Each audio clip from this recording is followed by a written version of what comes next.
Rebonjour. Donc encore un petit peu d'attention. La partie suivante va être plus animée puisqu'il y aura les vidéos. Moi, j'ai pas de vidéo.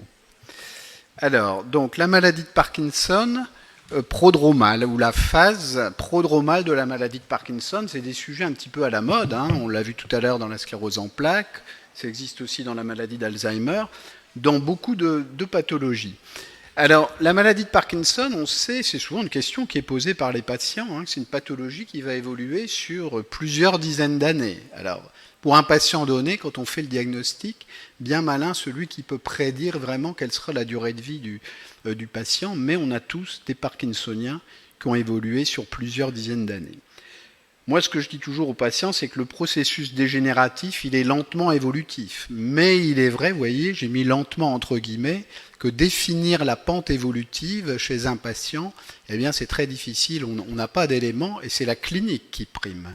C'est la clinique qui prime en voyant régulièrement le patient et se dire, tiens, celui-là est plutôt de bon pronostic, bien sensible, il est bien stabilisé avec des petites doses. Ou alors, au contraire, ce patient a un profil qui est peut-être un petit peu moins bon.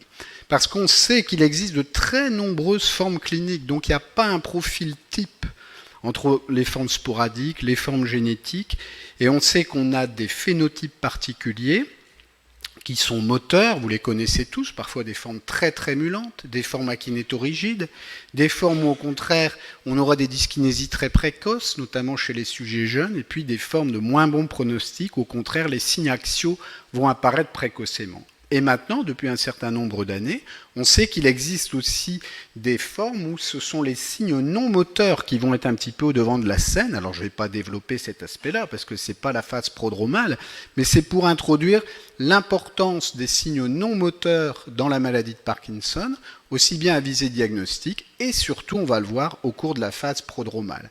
Et ces différentes formes que je ne vais pas développer, eh bien, il y a des profils types et vous pouvez tous penser à un patient, vous dites, ben oui, effectivement, celui-là, il avait un profil comportemental qui était vraiment au devant de la scène avec des signes moteurs qui étaient peut-être un petit peu moins prononcés.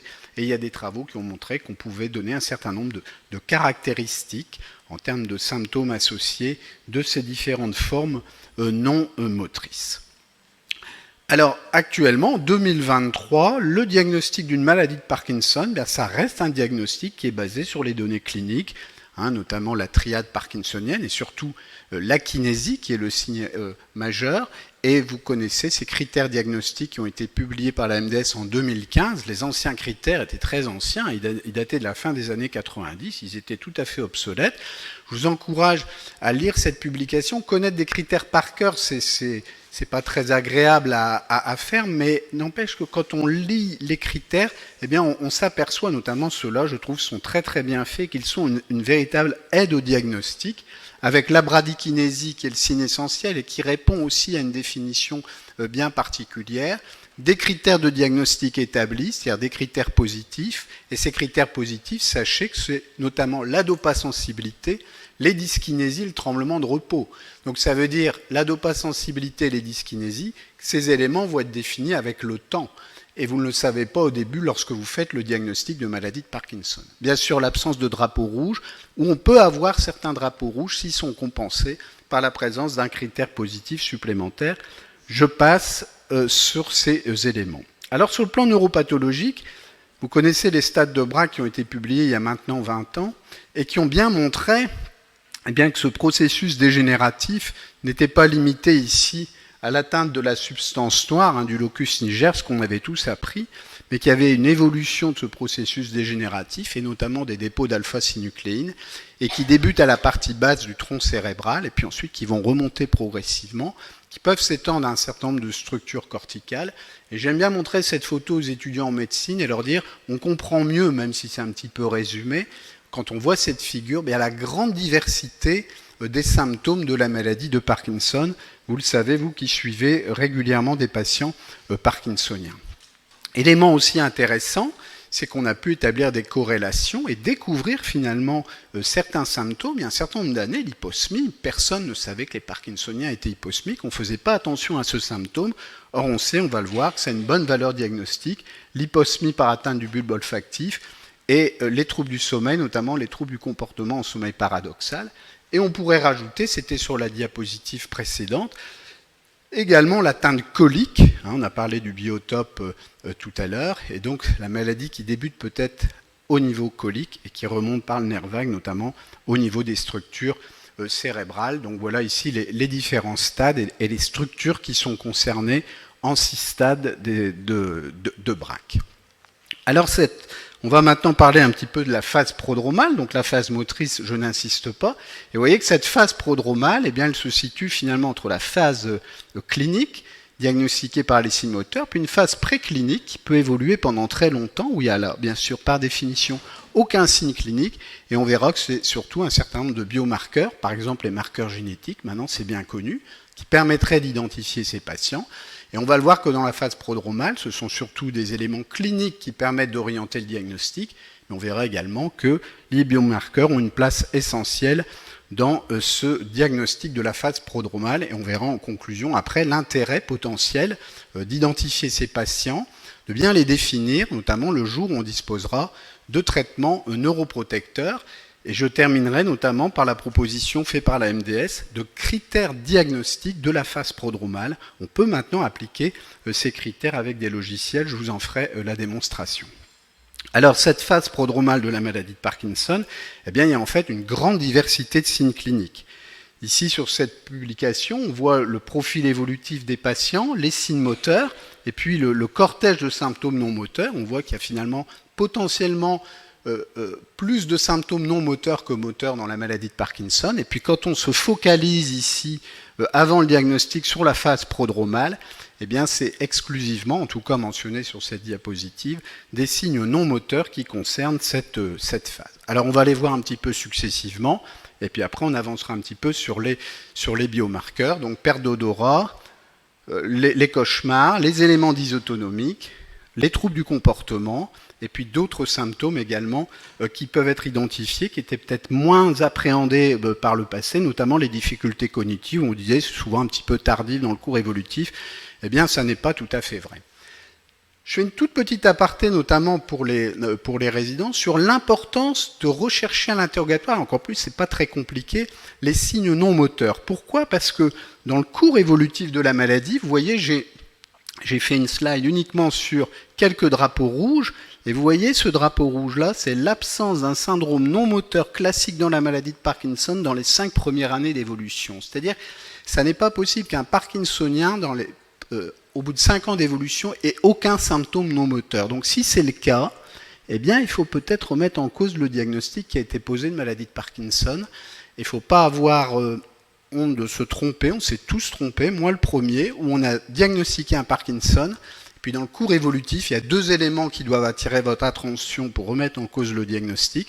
C'est l'absence des signes non moteurs, et puis c'est surtout aussi l'absence d'évolution du syndrome parkinsonien, alors que vous avez à peine changé le traitement. C'est-à-dire, alors c'est toujours un peu gênant de dire aux patients, je vous trouve vraiment trop bien au bout de déjà 6, 7, 8 ans, tout de même un peu suspect. Alors bien sûr, on ne le dit pas comme ça, mais l'imagerie fonctionnelle notamment va aider au diagnostic. Alors cette diapo, je vais passer parce qu'elle est un petit peu chargée, et pour insister notamment donc, sur l'hyposmie, et puis sur les épisodes de cauchemar, et sur la diapositive précédente, ce que je voulais dire, c'était le délai d'apparition des symptômes non moteurs par rapport au moment du diagnostic. Eh bien, c'est un certain nombre d'années. On voit ici l'hyposmie 10 ans, même chose pour la dépression, et puis parfois beaucoup plus ancien pour des symptômes dysautonomiques, notamment la constipation, mais on reconnaîtra tous que c'est un symptôme qui est vraiment très peu spécifique. Donc finalement, sur un symptôme isolé, ce sera difficile de dire vous êtes un sujet à risque, et ce sera assez logiquement sur l'association de plusieurs symptômes qu'on évoquera cette hypothèse diagnostique. Alors les troubles de l'odorat, ils ont, vous voyez, une très forte prévalence. On connaît maintenant les structures qui sont impliquées dans l'apparition de ces symptômes, qui vont s'aggraver ou qui vont rester stables, mais souvent c'est un signe qui n'est pas d'OPA sensible. Quand on interroge les patients chez qui on a fait le diagnostic, ah oui, mon odorat, mais j'en ai plus depuis déjà très longtemps. Et les gens ne vont pas d'ailleurs le dire spontanément, ce qui est un petit peu étonnant. Et une fois qu'ils sont contrôlés par les traitements sur le plan moteur, eh bien souvent, l'odorat n'est pas modifié, n'est pas amélioré. Alors, comme facteur de risque, vous voyez dans cette étude de cohorte qui porte sur 2000 cas, où on analysait l'odorat par le bêta-SIT, eh bien, on voit que l'incidence dans les 4 ans de survenue d'une maladie de Parkinson, pour les quartiles les plus bas, pour les patients qui ont les troubles de l'odorat les plus marqués, ben, vous voyez, est de 5 et de 3 respectivement.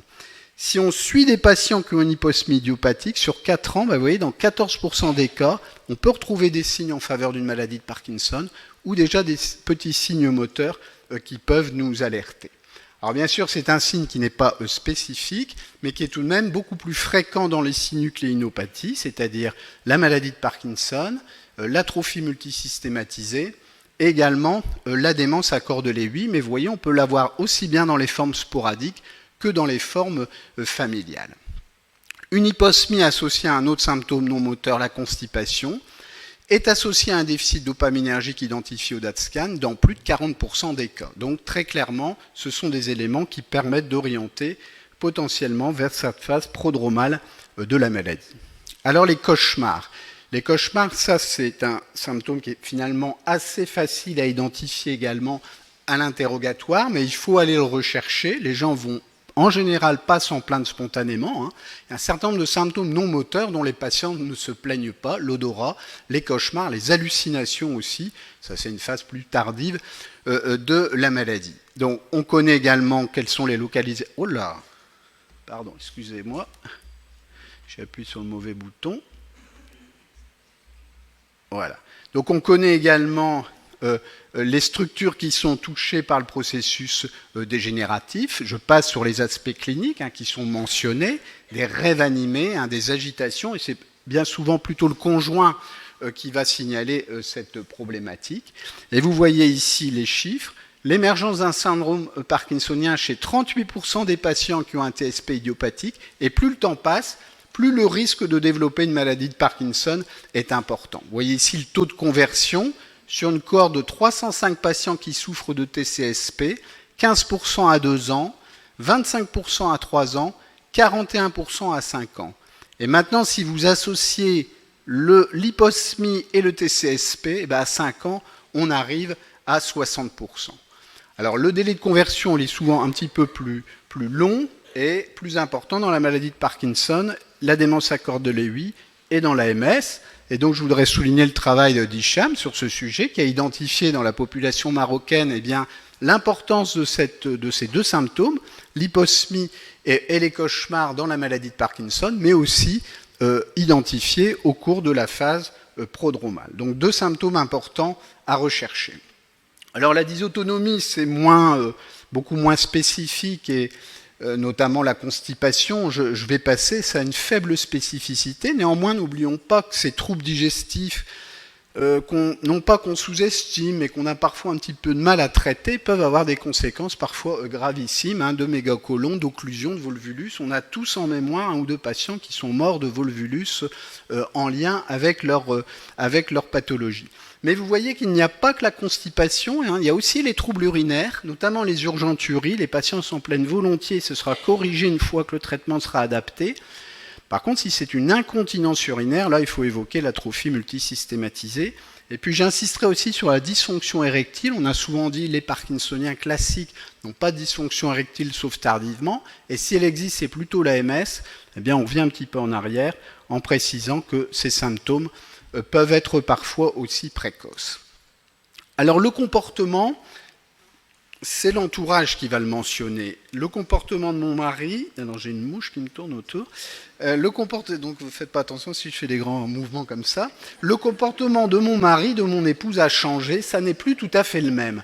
Vous, c'est la première fois que vous voyez le patient, identifier l'apathie, alors anxiété, dépression peut-être un peu plus, mais on a tous soit une nature anxieuse ou parfois un petit peu dysthymique, et c'est le conjoint qui va dire c'est vrai que ça n'est plus le même. Et donc ce qui est très classique, c'est la triade potentielle anxiété, dépression et puis aussi l'apathie. Ça, on avait beaucoup travaillé avec Cathy Dujardin dans le service sur ce sujet. L'apathie, elle est beaucoup plus fréquente dans la maladie de Parkinson avec démence que dans la maladie de Parkinson stabilisée et que chez les sujets de novo, mais voyons, on peut l'identifier chez 30% des Parkinsoniens de novo non traités. C'est comme tout, quand on cherche, on trouve, et quand on a des échelles bien spécifiques pour identifier ces symptômes, et ça existe pour l'anxiété, ça existe pour la dépression, et la LARS également, la Lille Apathy Rating Scale, qui permet d'identifier mieux l'apathie. Et puis aussi les troubles dysexécutifs. Alors moi, quand j'ai un patient qui a déjà les petits troubles dysexécutifs au début, j'aime pas trop, je me dis, est-ce que c'est pas un patient qui va évoluer plus rapidement, moins bien sur le plan cognitif, hein, notamment quand les gens disent j'ai tout de même du mal à mener plusieurs tâches en même temps. Ça, c'est tout de même assez typique. Quand les gens apportent cette information, ça va faire mouche. Alors, les troubles visuels, ça, c'est aussi intéressant. Si vous réfléchissez, beaucoup de vos patients vont parfois, notamment au stade des fluctuations, dire j'ai une moins bonne vue et l'ophtalmo il me dit que mes lunettes sont bien réglées, que c'est pas un problème de lunettes. Il a raison, c'est pas un problème de lunettes, c'est un problème d'atteinte rétinienne. Et finalement, ces symptômes visuels, alors là ici au stade déjà affirmé de la maladie de Parkinson, je vous laisse lire la diversité de symptômes qui peuvent être mentionnés, même si les patients ne vont pas vous dire j'ai du mal à identifier les contrastes. Les principales plaintes, c'est la baisse d'acuité visuelle, c'est aussi les troubles visuospatiaux, mais là on est d'accord, c'est un stade bien sûr plus évolué, de même que les hallucinations. Eh bien, à la phase prodromale, même si techniquement c'est difficile à rechercher, vous voyez, on peut avoir des anomalies de réactivité pupillaire, une mauvaise perception des reliefs, voire même ce qui peuvent être source d'instabilité, et puis des anomalies de poursuite oculaire, mais là, ça nécessite des examens assez sophistiqués pour les identifier. Mais de nouveau, vous voyez, on augmente la fréquence. 70% des sujets avec TCSP, troubles de la vision des couleurs, développent une maladie de Parkinson ou une démence dans les 5 ans. Donc, sujet qui mérite aussi notre attention. Donc, voilà ici un petit tableau résumé. Pour les troubles de l'odorat, une bonne sensibilité mais une faible spécificité. Et à l'inverse, les TCSP, une sensibilité qui est faible mais par contre une spécificité qui est importante. Donc assez logiquement, puisque la valeur diagnostique, la valeur prédictive positive d'un signe isolé reste assez faible, c'est l'association de plusieurs de ces symptômes qui va orienter vers le diagnostic. Mais cette prédiction de la phase prodromale, on sait maintenant qu'on ne peut pas uniquement la baser sur l'identification des signes non moteurs, mais aussi sur les données d'imagerie fonctionnelle et morphologique et sur les biomarqueurs qui se développent de plus en plus, même si ça reste encore aujourd'hui, dans le domaine de la recherche, pas d'application pratique, d'autant plus qu'on n'a pas encore de traitement neuroprotecteur à notre disposition.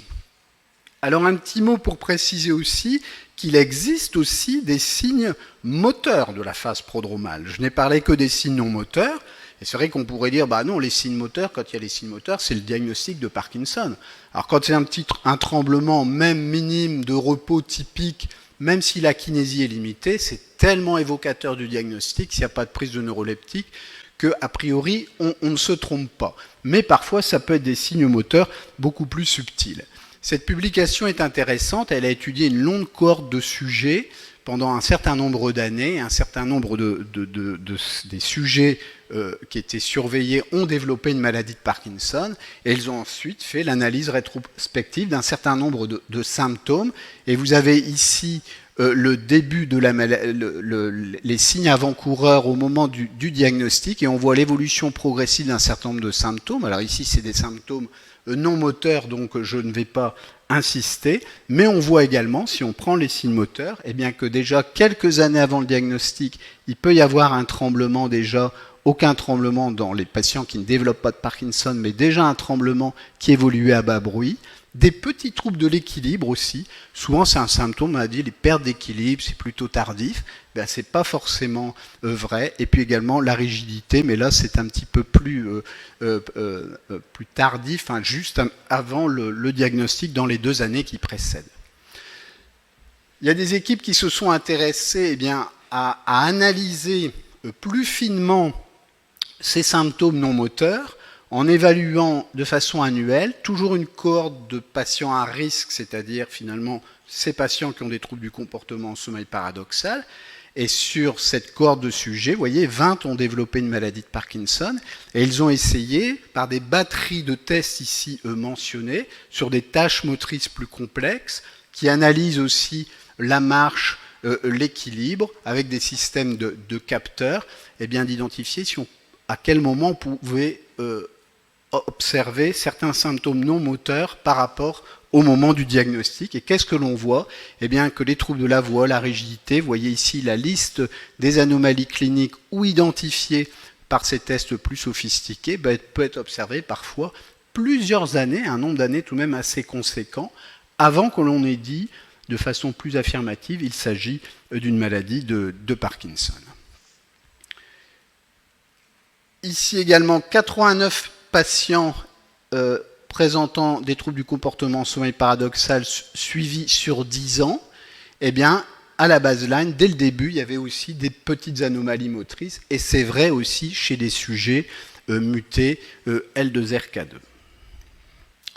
Alors, on aboutit maintenant, pour conclure, je suis à peu près dans les temps, oui, j'ai encore quelques minutes, à ces critères diagnostiques de la phase prodromale qui ont été proposés par la MDS, avec un certain nombre de publications qui ont été faites, et puis ensuite un moteur de recherche qui est maintenant proposé pour eh bien, répondre à un certain nombre de questions, et à la fin, vous avez votre risque potentiel de développer dans le futur une maladie de Parkinson. Alors, ils ont tenu compte d'un certain nombre de symptômes non moteurs dont je vous ai déjà parlé, mais aussi du terrain, en fonction du sexe, en fonction de l'exposition à des pesticides, de la consommation de tabac, des antécédents familiaux et aussi d'un certain nombre d'examens complémentaires que je vais préciser. Donc là, je mets simplement, si certains sont intéressés par le travail, je pourrais leur laisser bien sûr le diaporama.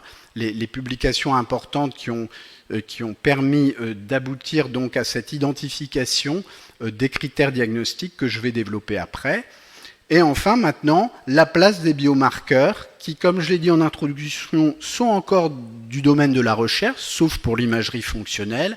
Je parlerai surtout des marqueurs ensuite biologiques et des marqueurs d'imagerie. Alors, le DaTscan, c'est certes un examen qui, d'ailleurs, étonnamment, n'est pas dans les critères diagnostiques à faire de façon obligatoire. En 2015, je ne sais pas pourquoi, peut-être c'était une question d'accessibilité. C'est vrai que maintenant, beaucoup de neurologues font systématiquement le DaTscan lorsqu'ils suspectent un syndrome parkinsonien. Ça dépend de l'expérience qu'on a. Quand on a un tableau vraiment typique, ça peut se discuter par rapport au prix de l'examen. En tout cas, ce qui est sûr, c'est que le DaTscan, c'est la méthode la plus précise et plus sensible que le PET à la fluorodopa.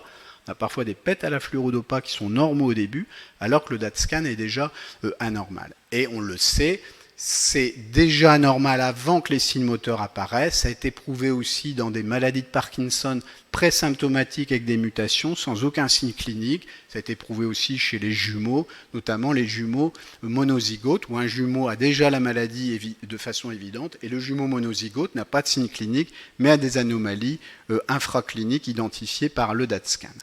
Puis il y a d'autres marqueurs qui se développent, et notamment celui-là qui permettra d'étudier aussi les transporteurs de la dopamine, mais en PET. Alors l'imagerie, eh bien, un certain nombre de séquences ont pu être proposées, et certaines dans le futur, peut-être les IRM à haut champ, mais qui sont encore relativement peu accessibles et qui permettent déjà d'identifier des anomalies dans la maladie de Parkinson. Il y a aussi les modifications d'écogénicité de la substance noire. Alors ça, c'est connu déjà depuis pas mal d'années, et c'est pas très compliqué à faire techniquement, mais je ne sais pas dans votre expérience chez vous, mais nous en France, c'est finalement pas un examen qui est utilisé. Je pense que ces marqueurs avec l'amélioration des séquences, ça a déjà été montré tout à l'heure dans l'épilepsie, eh bien on voit ici ces modifications de signal entre ici une population contrôle et une population de parkinsonienne, au niveau notamment de la substance noire, qui est la structure principale touchée dans la maladie de Parkinson. Et là, c'est les modifications d'écogénicité entre sujet contrôle et sujet parkinsonien, où on voit cette structure qui devient hyper écogène.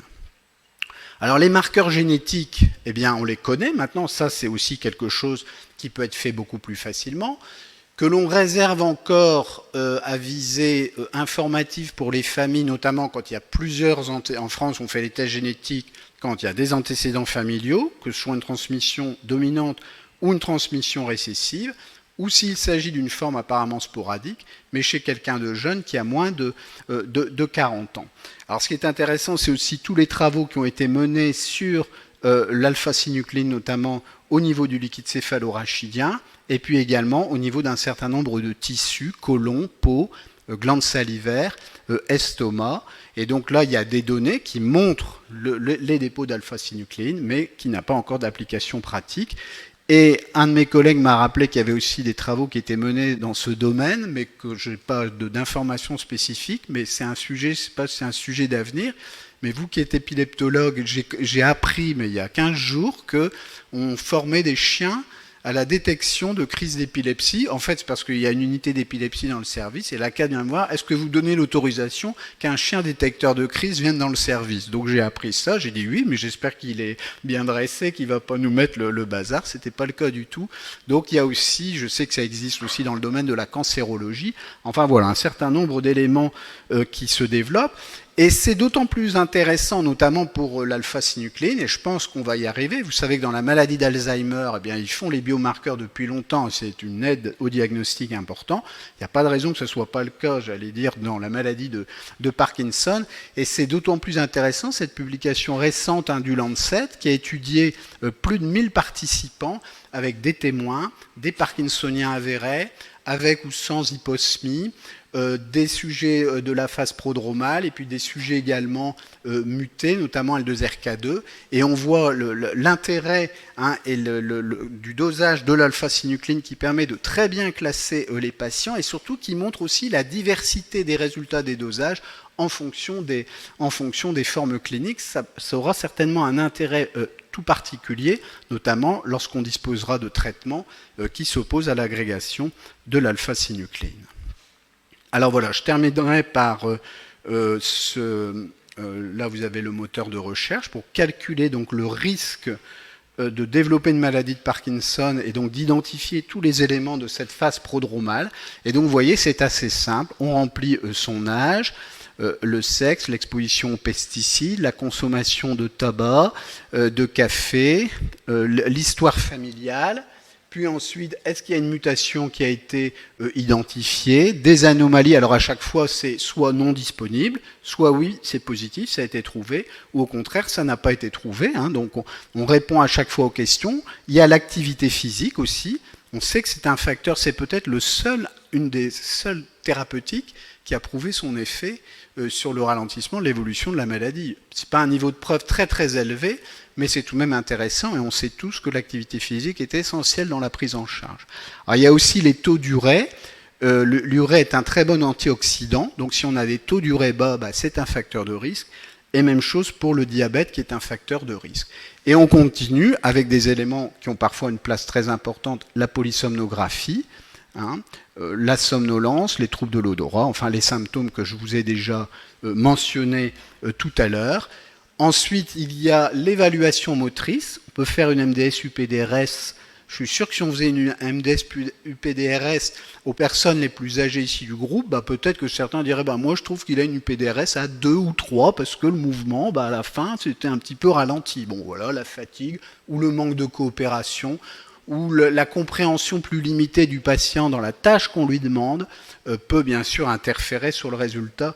On est bien d'accord, je dis ça un petit peu pour vous taquiner. Et puis un élément important aussi, c'est la présence ou pas d'anomalies en scintigraphie. Et à la fin, vous voyez, le logiciel vous donne votre probabilité d'être en phase prodromale de la maladie de Parkinson. Donc voilà, la maladie de Parkinson, la phase prodromale de cette pathologie, elle évolue sur de très nombreuses années, certainement plusieurs dizaines d'années. Les symptômes à la fois non moteurs et moteurs aussi sont maintenant bien identifiés. Ça peut être une aide d'ailleurs au diagnostic quand on a un doute sur le diagnostic de maladie de Parkinson, devant un tremblement atypique, devant une akinésie segmentaire qui est modérée, si le patient a des cauchemars, une constipation et des troubles de l'odorat, bien là, a priori, il y a de fortes chances que ce soit bien une maladie de Parkinson. Alors, les biomarqueurs, on a vu, ils sont proposés, mais il faut encore les affiner. Et puis, l'application de ces critères, aura du sens le jour où on aura un traitement neuroprotecteur, ce qui n'est pas encore le cas aujourd'hui. Je vous remercie pour votre attention.